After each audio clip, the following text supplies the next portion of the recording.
Hey, good morning. You all know my name is Rennie Stein. Today's fifth day of Hanukkah. We thank Hashem for everything He gives us, for the ability to learn, help bring Mashiach now, for Shlema, for all the people who needs for Shlemas.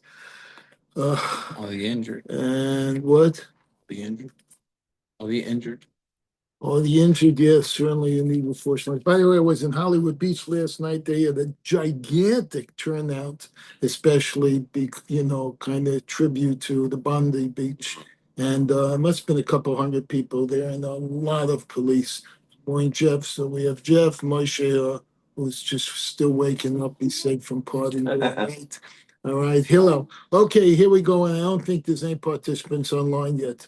All right, so we are at 93, which is Tzadik Gimel, Amud Beis, the second side, two-thirds of the way down, Masnisin Mishnah. Okay, so let's do the Mishnah now. Oh, baby, hold on. Oh, Mishnah, hold on. I just hit the wrong button here. No, Mishnah. Yeah. Nita Zalhaor, if a chatas blood spattered on a hide, Achelo Hufshat, if the hide was not yet stripped from the animal, when the blood spattered it, Eino ton kivas. It doesn't require laundering. So initially, let's interpret the words. There's an animal. Didn't say if it's alive or dead. All right, so let's assume we're shechted already. And the hide is still on it. So they didn't, flay it off. We've seen pictures of that, renderings of that previously. All right. So the question is, if this blood that was meant to be spritzed, from the chatas, was spattered accidentally on this hide, all right, and the hide was still on the animal, it says it does not require laundering. That doesn't mean you you don't take the behemoth that you shecht and send it to the dry cleaners. In other words, it means that it didn't affect, that's why I think it means the hide in such a way that we would have to wash it off, that it changed its status. All right, we're going to learn more about this. And you got to realize something about chatas and blood from chatas, that why does a person bring a chatas? Something just happened here. Is it Daniel came on, but I don't see his face? Is that why it's just doing that? A few people came on. I think Naftali came on. Oh, Naftali and you. You have no face. You are just a round ball over an oval. Hi, Naftali. My PJs. Okay, you're in your PJs. All right. Okay. So, Rennie, where are you starting? We are at the Mishnah on 93b, two-thirds of the way down, where it says Nitas al ha'or, if chatas blood splattered on the hide of an animal. All right. Okay, thank you. It says it doesn't need laundering. Now, just for a moment, let's think about chatas blood. A person does a sin, and he does tshuva. All right. So now he brings a chatas. All right, korban.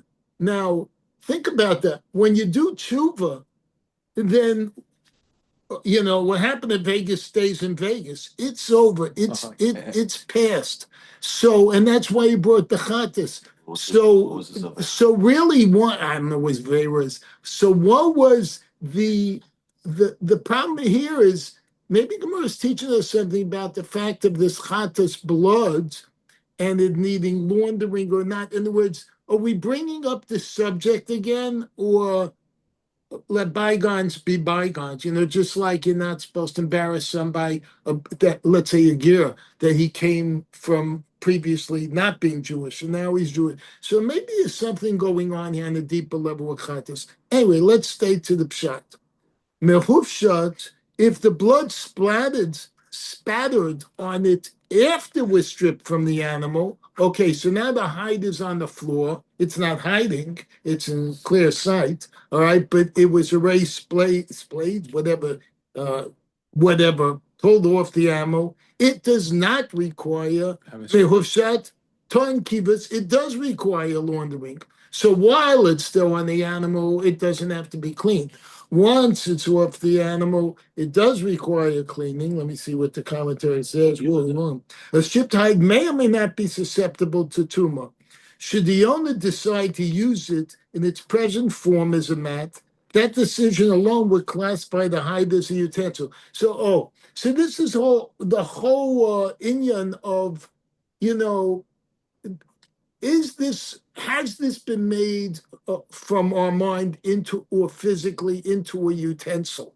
All right. So even if it's still just a hide, but he wants to use it as a bearskin rug. I mean, lahabdo, but he wants Skin rug. What? Cow. A cowskin rug. All right. He wants it for the. Oh no, he's Davy Crockett. He wants to make it. The quote point is. So then, because he's making into utensil, the one is, well, what just happened to my daf? Just disappeared. Because you started using. I pressed the button. No, okay. I'm not touching a bunch here. So it requires laundering. Should the owner, however, not decide to use the hide as is, but rather consider it safe as shoes, something that would require further processing, the hide would not yet be susceptible to tumor. So that's interesting. So the whole thing has to do whether or not at that point the hide is already a finished product, whether it's physically or mentally, or it still has to undergo several things before it become. Therefore, at this point, it's almost like it was still on the animal. Okay, look, I'm assuming that as we learn together more, we'll understand it better. All right. Divrei Rabbi Yehuda. These are the words of Rabbi Yehuda. Rabbi Elazar says, Af me'amufshat eno ton kibus. Even after it's been stripped from the animal, it does not require laundering. So he's a lot easier to follow. Remember that? What?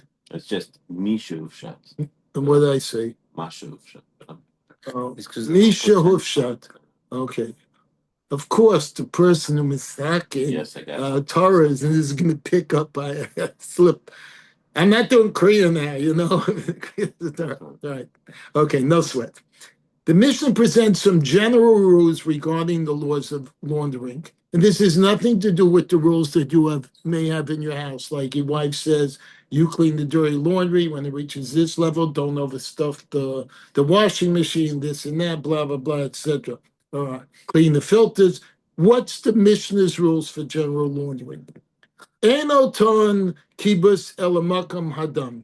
Only the place of the blood requires laundering, not the entire garment. So let's say the Kohen is doing his, avoda, and the little blood splatters right up here, right on his lapel. He doesn't have a lapel, but on his garment. That does not that place you want to clean, but with a little water or whatever, or brush, but not the whole garment. He doesn't have to strip himself of the garment, go put on another one, put it in the laundry. And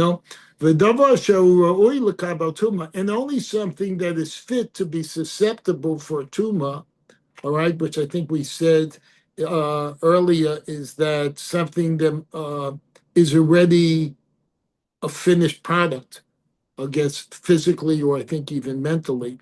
All right. This was discussing the potential. Yeah. Verai lekibus, and that lends itself to laundering. Echad habekad, be'echad hasak, be'echad ha'or ta'unin kibus. So now it says a cloth garment, a sackcloth, and a hide. All these require laundering, and we're going to go into this deeper. V'akibus mekam kadosh. And where do you do the laundering? It's done in a holy place that's inside the temple courtyard. Now, ushviras klicheres b'makam kadosh, and similarly, the breaking of an earthenware vessel in which meat of an offering was cooked must be done in the holy place. All right, umarika ushtifa bekli nachashet b'makam kadosh. And the purging and rinsing of a copper vessel in which the offering was cooked must be done in the holy place. And we mentioned this the other day, that after they would cook the meat in this copper pot, that pot itself, all right, remember, if it's a chatas, it's only good for 1 day. So shlamim would be 2 days, but let's just stick to chatas. The next day, that pot is like, I don't want to use the word treif, but you can't use that pot if there's still any meat in it, unless it's been totally like made Pesach sticks, so to say. So it's really got to be cleaned. And where's that done? It's done in the Beis Hamikdash still, in the holy place. All right, let's go in the courtyard. The Mishnah concludes, Zeh chomer bechatas mikadshe kedoshim.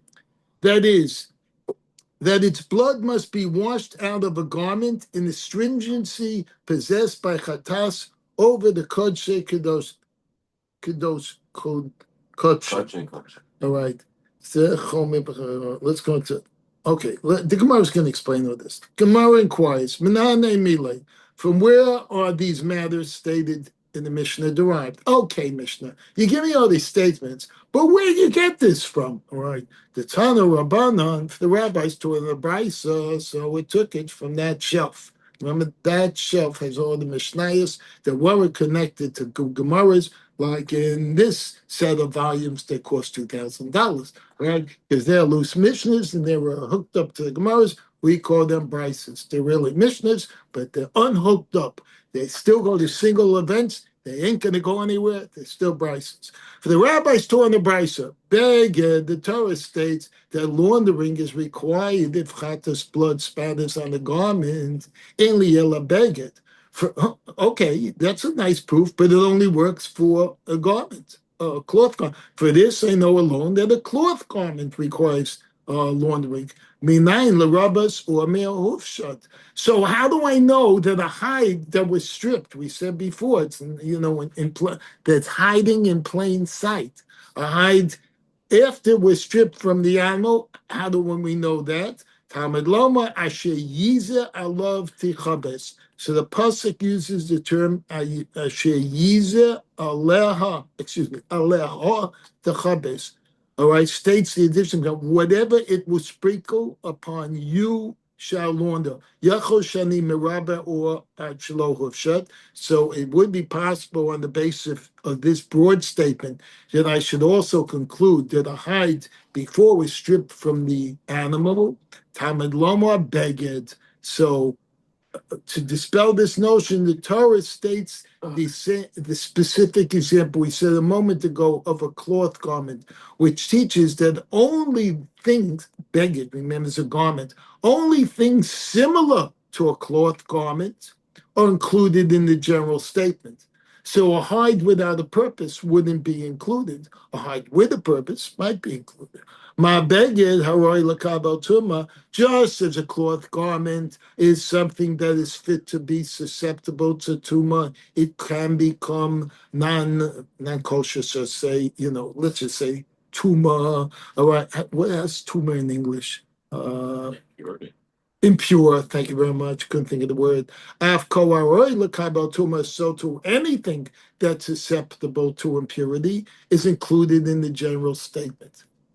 Divrei Rabbi Yehuda. That's what Rabbi Yehuda says. Okay, but what did Rav Elazar say? We mentioned him in the Mishnah. Rav Elazar says that we expound upon it as follows.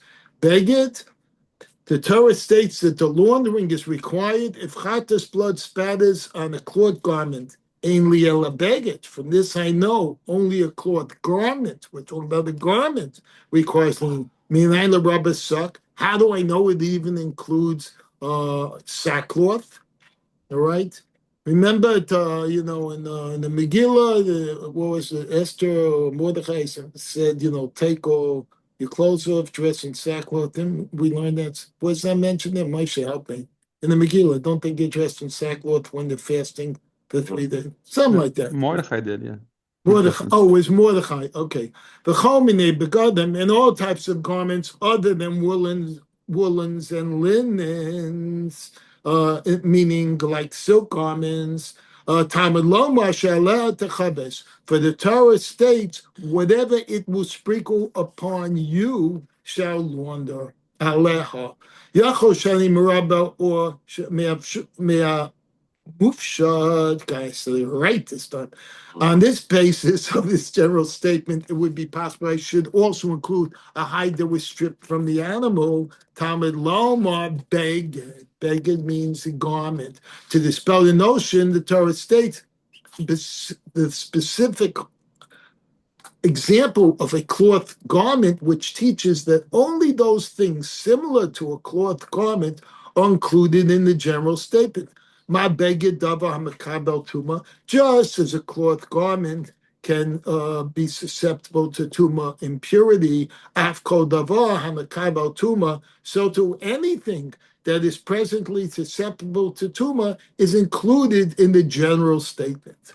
Thus, a stripped hide that is not presently susceptible to tuma does not require laundering, even though a mere mental designation would make it susceptible to tuma.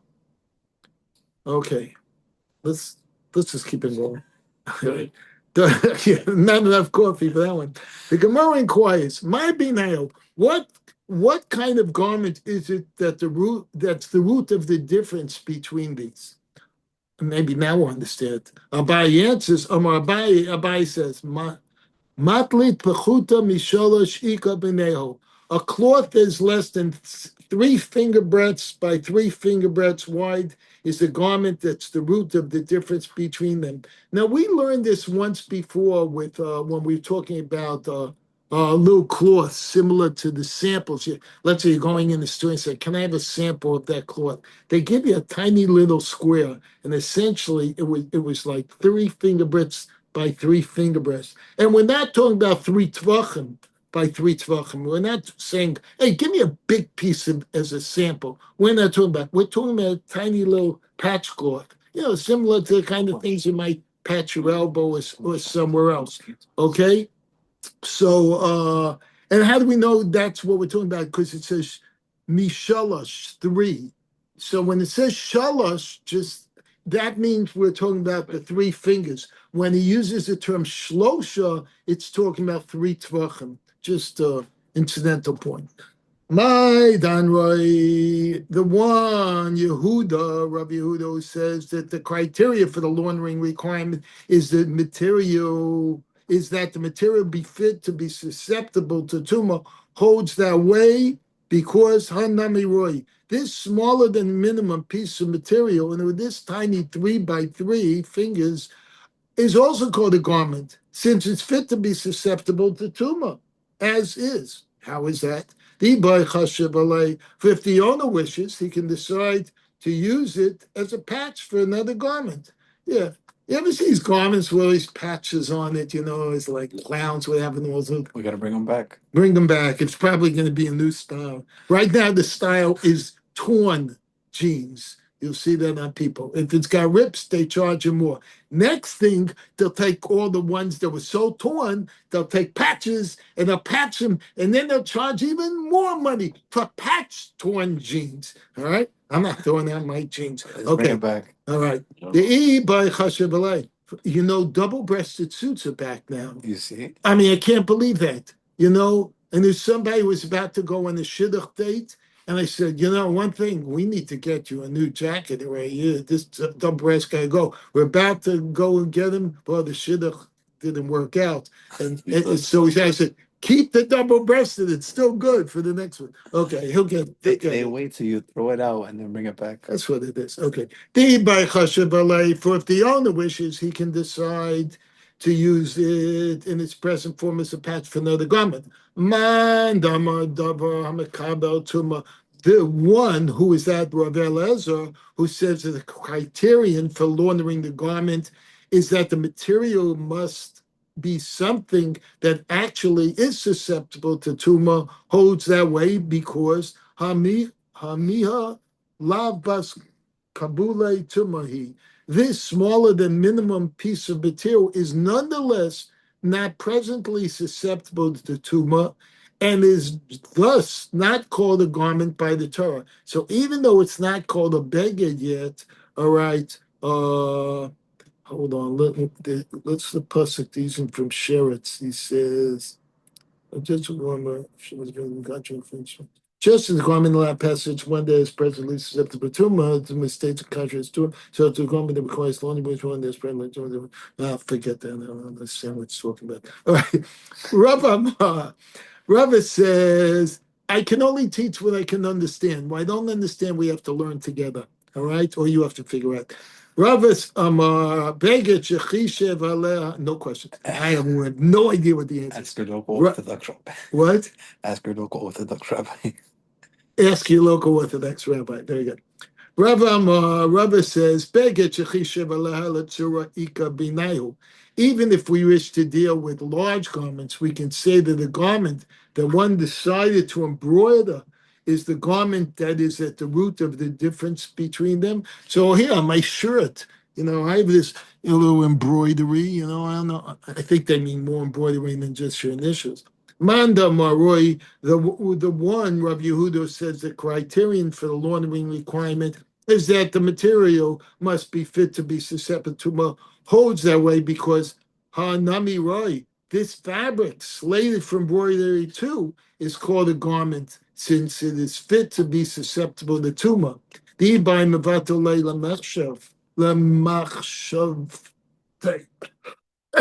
the garment wishes, he can cancel his plan and decide not to embroider it. The one, but on the other hand, Rabbi Elazar, who says the criterion for laundering requiring this material be something that's actually susceptible to tumor, holds that way because Hashtamihal love bas kabule tumahi. This garment slave for embroidery is nonetheless not presently susceptible to tumor and is thus not called a garment by the Torah. So it seems this argument has to do with the fact of the potentiality of the garment, of the item to be officially a garment, a beged, and how that's defined. And you have to review that a little bit more, I guess. Rabbi says, a cloth designated as a spread. All right. Okay, so let's say you're buying a new tablecloth. All right. So you go and you have an unusual size table. You have a 14-foot table. They come 6 feet, 8 feet, 16 feet. I haven't seen a 14-foot. So you're going to have to go and buy, let's say, 16 feet, because that's maybe how it's sold, or 50, whatever. And then they cut it off. All right. But it's still got to be trimmed. All right. Otherwise, it's going to be like schmattedik at the end. It's going to, it needs a hem. All right. So I think that's what we're talking about. So Rava says a cloth that's designated as spread, let's say that's a tablecloth, that one decided to trim, to hem, is the garment as the root of the difference between them. Mandar Maroi, Rabbi Yehuda says that the criterion for the laundering requirement is that the material be fit to be susceptible to tumor, hold its way, because Hanami Roya, the spread slated for trimming too, is called a garment. Since it's fit to be susceptible to tumor, as is namely, should the owner change his mind and decide to use it without trimming. Anyway, so why does he feel that? He says, you know what? Maybe he's a single guy. He doesn't make it. He says, I can still use this tablecloth. There's nothing wrong with it. The haraya, and here, this table we always hold up for Iranians. What we do, we take out that roll of plastic, and we go at the end, we go, and we chop it off. You think we care at the end? We just care about the food, right? So us guys that are here at this Vibranian, right? So obviously it's possible. Man, damar dava makabel tuma. He says food means Torah. What? You mean Torah. What Torah?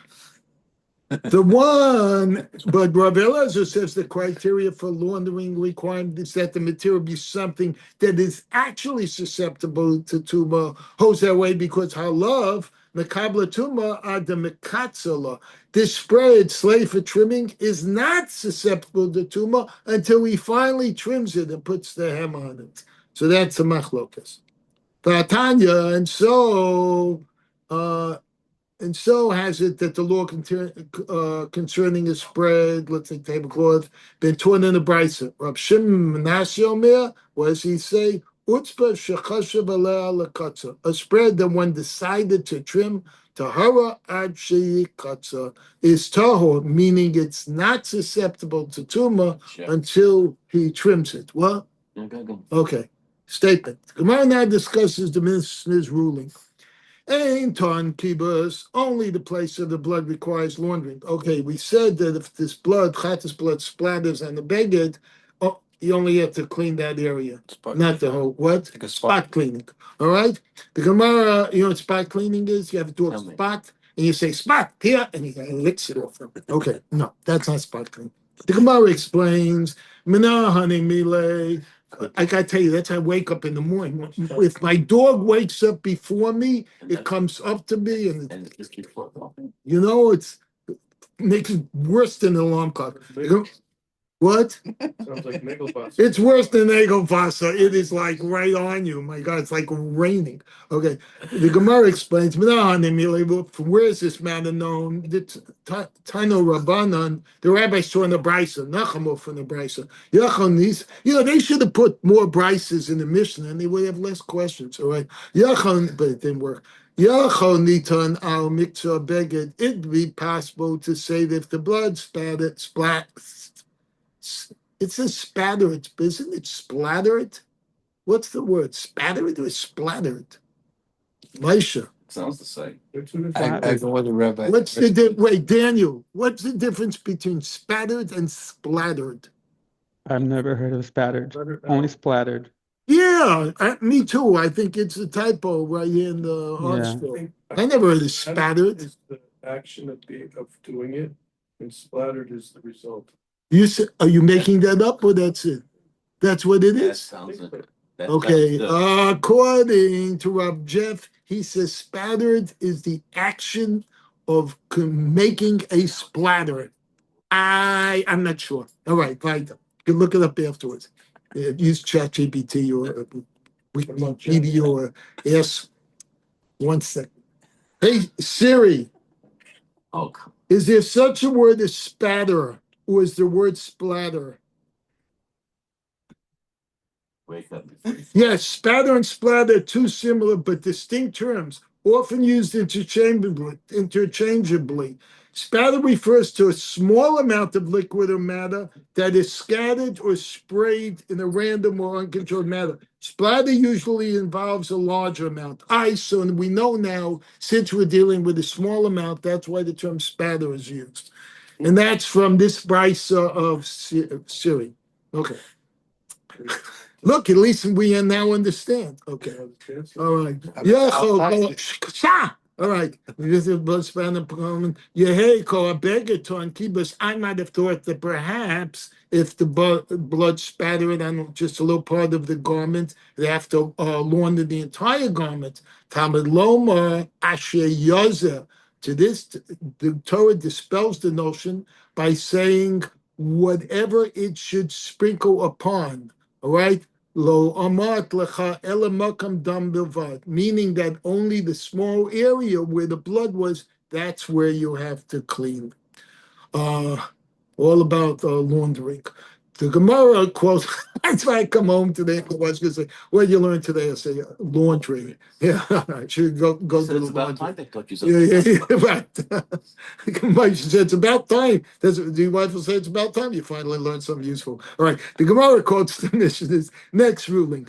Laundering is required only for something that is susceptible, that can be or fit to be susceptible to tumah, meaning to impurity. The Gemara observes, Stomach Rabbi Yehuda. This clause represents an anonymous statement in the Mishnah. It's like Stam Mishnah. It's not Rav Meir. This time it goes according to Rabbi Yehuda, his contemporary. The Mishnah's next ruling. Roy Lachibas. Laundering is required only for something that lends itself to laundering. Obviously, if you can't launder, like if it says dry clean only, you can't launder it with water, right? So what lends itself to laundering? The Gemara explains, the miute clay dava grido. This comes to exclude a vessel which is subject to be cleansed through scraping rather than laundering. All right, so like a pot. a pot's got all this burnt stuff on it, you've got to scour that pot. You can run water on it all day long. That stuff isn't going to come off. The Gemara cites the next clause of a Mishnah. Echad habeged ve'echad hasak. That's not a sack. It's talking about sackcloth. A cloth garment, sackcloth, etc., and hide all require laundering. So the Gemara asks, "Lememra or bar kibasu." Is this to say that leather is launderable? I mean, since why now you take your shoes and stick them in the in the washing machine or no? But in contrast, contrast this with the following Mishnah and note the contradiction. Haisa love lishloshes. All right.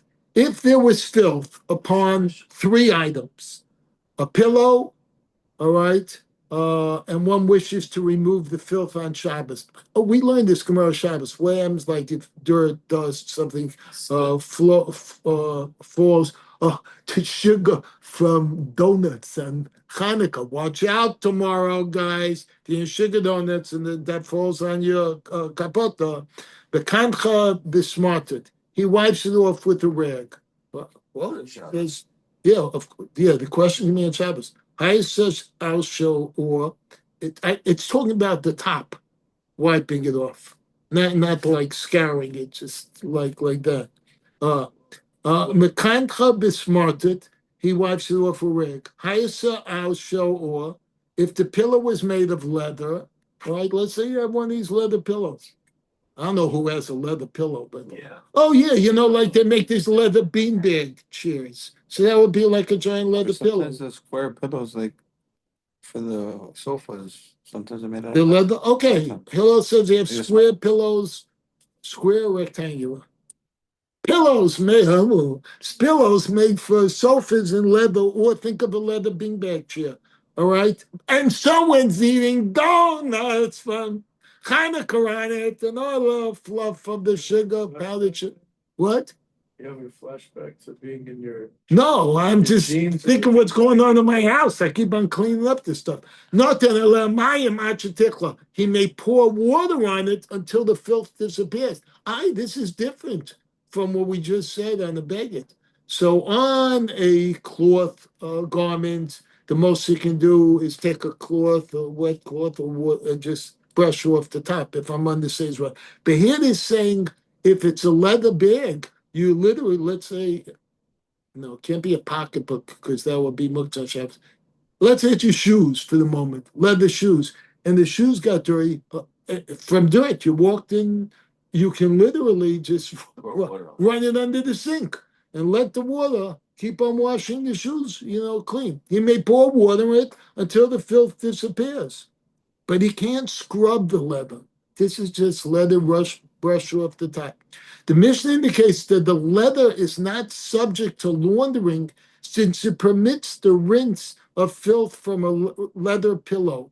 So this is very interesting because we're kind of learning like this, all right? We're saying since the Mishnah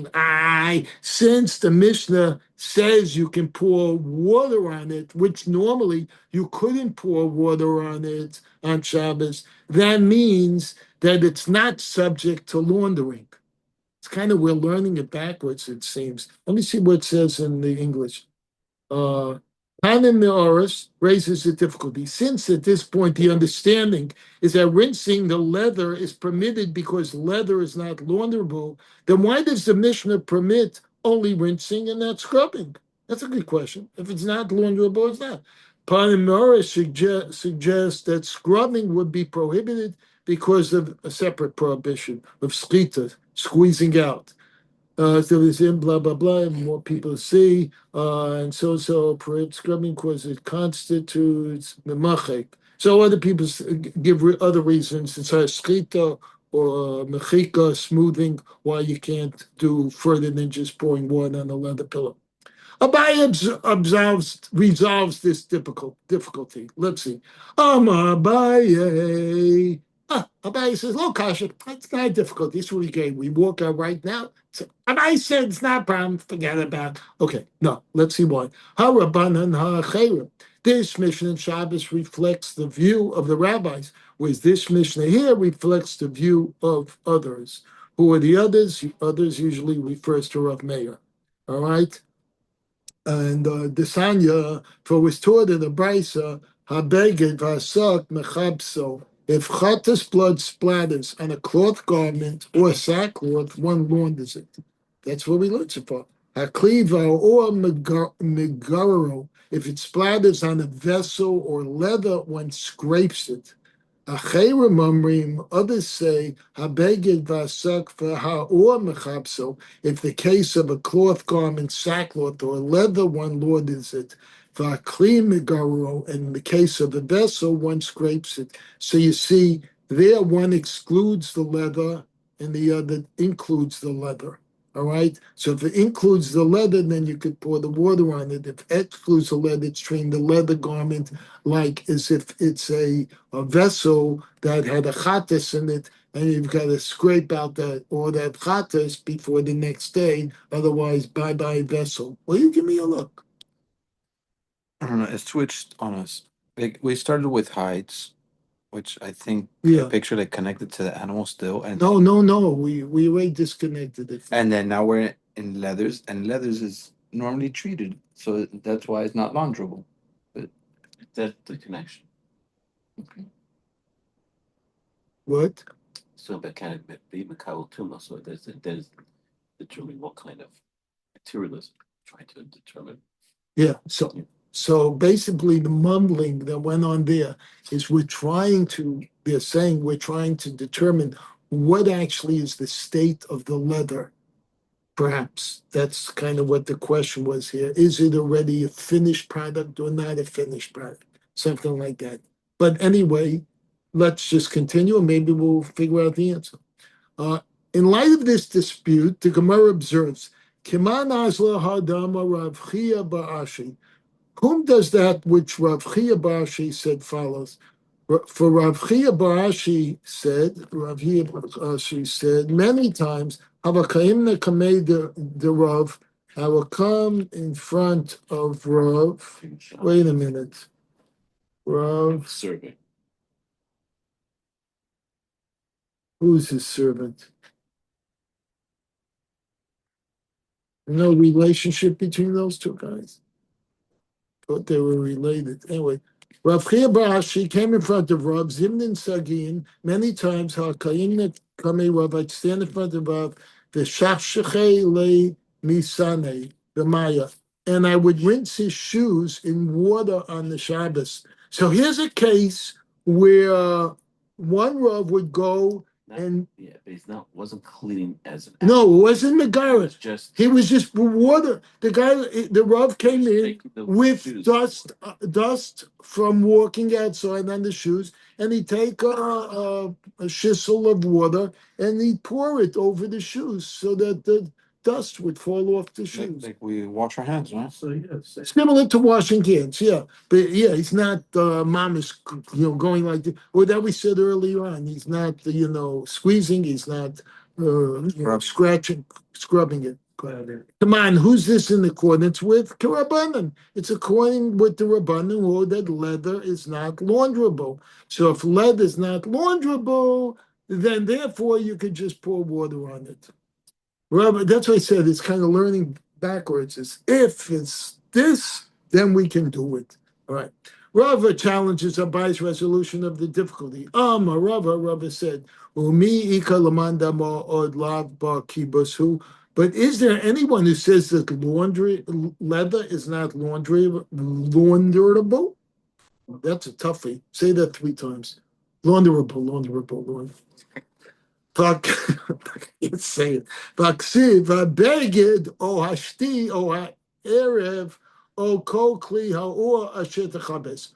Then why is it in, but the garment or the woof or the woof, that's in the thing you make, what's it called? The loom, the woof for the woof, or any leather utensil that you launder and the tzara spot disappears from them. Thus we see that the verse refers to the washing of leather utensils as laundering. So they bring a pasuk with asher techabes, where they're saying laundering, and one of the things that's mentioned is leather. Rava therefore proposes a different resolution. If we made a chart, it'd probably be easier, but we don't have time for a chart. That's if you want to go home and make a chart. Or you know what? Just guess ChatGPT. Make me a chart of all the rabbis' opinions in, chapter 11 of Zavachim, 93b. They'll do it in a moment. Ela Amar Rav, I'm not going to do it now, Dory. Ela Amar Rava, rather Rava said, Kra Masnisin Barakin. Okay, the verse that speaks of laundering a leather utensil and the Mishnah here, which speaks of laundering the leather on which chatas blood splatters, are dealing with soft leathers, which all agree are launderable. And this is what Moshe and Hillel were mumbling about earlier on, whether or not how finished off is the leather. All right, so to be a soft leather, I'm assuming I might be totally wrong, is something that's been treated right. Or maybe it's not. Maybe it's like a deer skin, which is softer than a cow skin. I don't know, Moshe. So has it been treated or is it from a different animal? I think it's a different stage of treatment. Okay, so right now, Moshe, who's a sofer, says he thinks it's dealing with a different stage of treatment as opposed to a different animal. Okay. Anyway, we don't shech deers in the base of Mikdash. So, which okay, keep plaguing the questions. So what is the argument? Where do the Tanam actually argue in the Brisa? They argue as to whether the leather's subject to laundering. So they're arguing about hard leathers. Right, so let's see what it says here in English. The rabbis hold that hard leather is not launderable and thus scraped rather than laundered with chatas blood splattered on it. Others hold that even hard leather is launderable and is therefore subject to the laundering requirement. Thus, Rava has refuted Abai's contention that our Mishnah must reflect the view of others. For all agree that soft leather is launderable, as evident by the verse concerning Taras, and our Mishnah might be referring to soft leather, which is the usual condition of a stripped hide. And thus, so here it says, no, just when you strip the hide, that's still considered soft leather. And thus, in accord with all views. Okay, I think if you want to delve in this further, you could study it on your own. So we'll just go further. By the way, so the leather, yeah, that makes sense. You know why? Because they're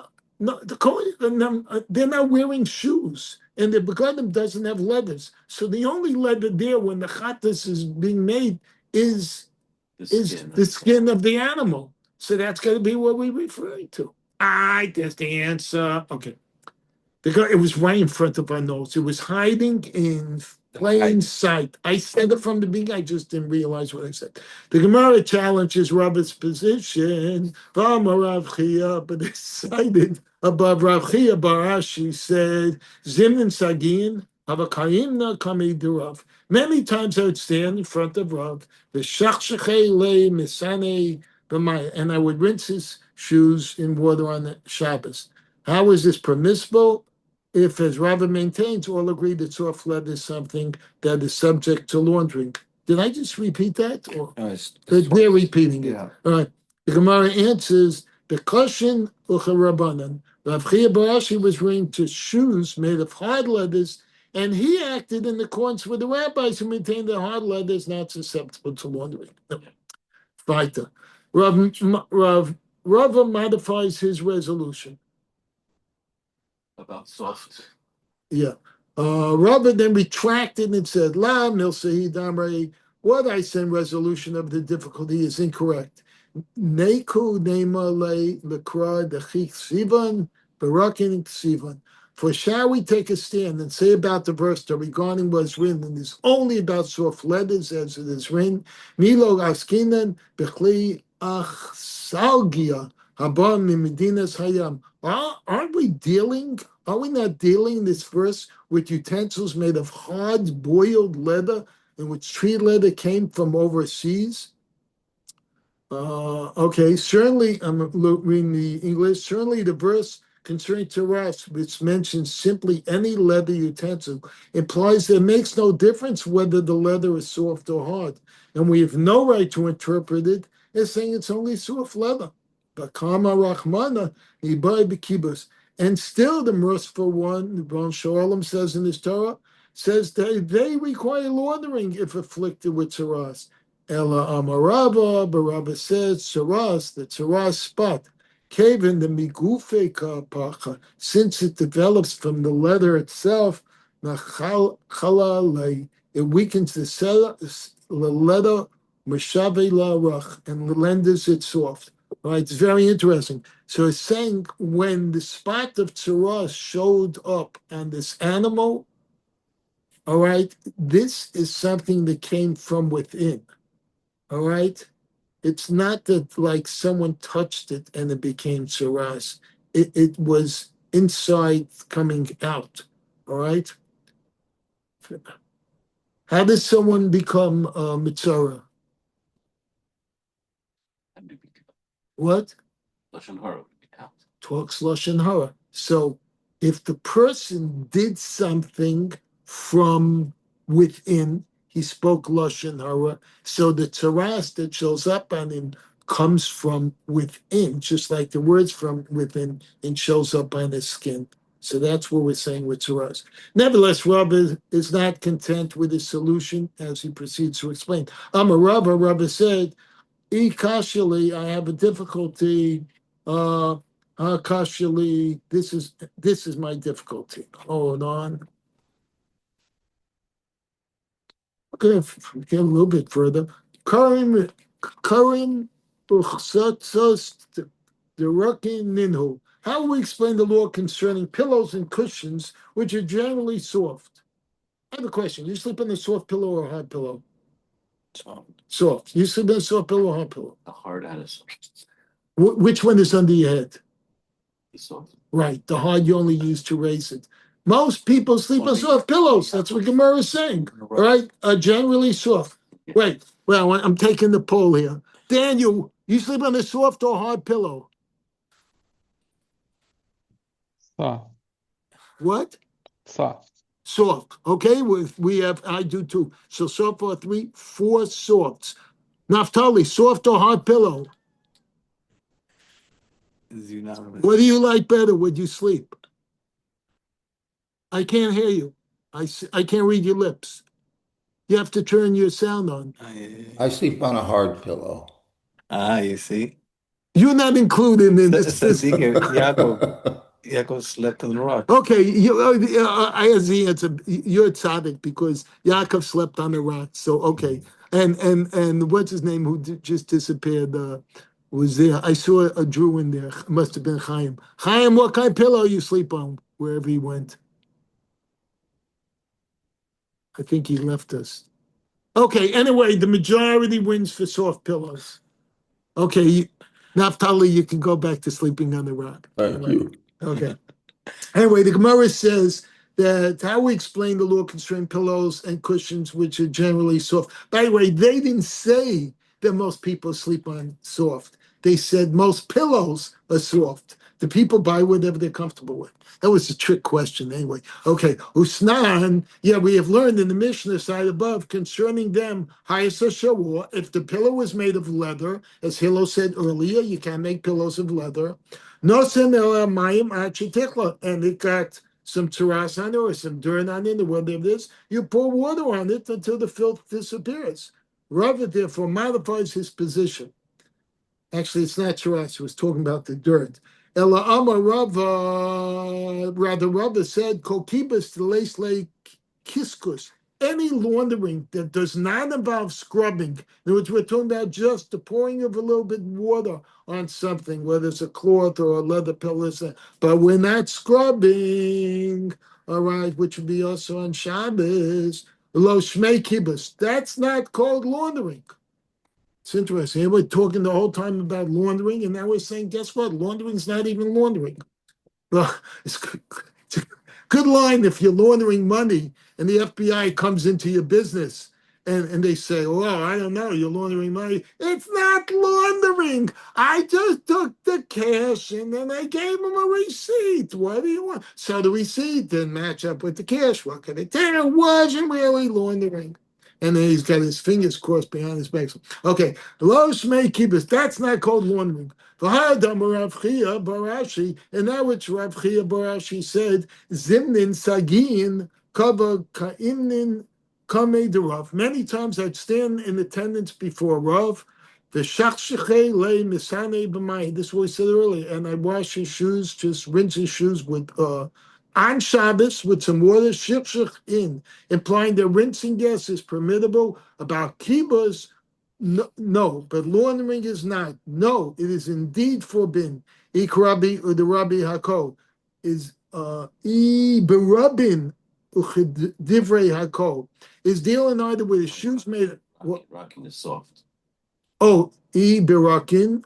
Yeah, okay. Is either dealing with soft shoes made of soft leathers, or by scrubbing the shoes, he acted in accord with all views. Or is it dealing with shoes made of hard leathers, and by scrubbing the shoes, he acted in accordance with the views of others only. There's Rav Meir, who consider even hard leather to be launderable. Let's stop here because we got 3 minutes to daven. To be continued Sunday. Sure.